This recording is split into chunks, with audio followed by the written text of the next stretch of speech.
So the British troops are in Boston. Now this means a kind of shift from the American point of view of, you know, we've got a tyranny of taxes. Now we've got military occupation. This is terrible. So with lots of British regulars in Boston trying to keep the peace, trying to appease the riots and the vandalism that's going on, something is bound to happen. And so something did happen in 1770. Something called the Boston Massacre. The Boston Massacre. We'll come to a picture in a minute. Sounds But awful. just to tell you about the Boston Massacre first of all, then we'll look at a picture about the Boston Massacre, which is quite an interesting historical document. But so the troops are in Boston. 2 weeks before the Boston Massacre, there is the first casualty of the American Revolution.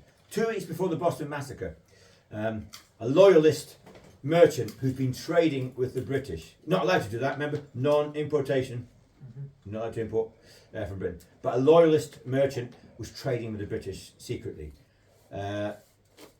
Rebels, patriots found out, and they attacked this man through, you know, smashed his shop, started to throw stones at him. Another loyalist friend grabbed him, ran to his house. Ebenezer Richardson was his name.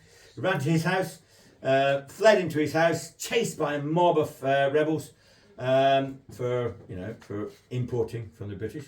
Ran into his house, upstairs into his bedroom, got a gun, fired out the window, and accidentally shot an 11-year-old boy. So that is the first, as the patriots would say, first martyr of the revolution. John Adams, Samuel Adams are two very, very prominent American colonists at this time who were leading the kind of revolutionary actions. And they declare this the first martyr of the revolution. So the first death, 1770 in Boston, a young boy. By the way, the guy that shot him was found guilty, put in prison, but King George III pardoned him, so he got out after 2 years. Not a good policy. But before that, 2 weeks after that murder, we get the Boston Massacre. So what happened here was there was one lone sentry, a British regular soldier outside Boston Custom House, and some children start throwing snowballs at him and provoking him and annoying him, and so he hits one of the kids, and so the kids call out for help. So the one lone sentry is suddenly faced with about 400 or 500 Boston colonists that come to, have it out with this soldier, who then calls for help. So 8 more regular soldiers come, and there is absolute pandemonium. You've got 8 soldiers there, British soldiers, and you've got about 400 colonists from Boston. A huge number of kids, women, children, adults, males, chucking stones, bricks, anything at the soldiers, provoking them.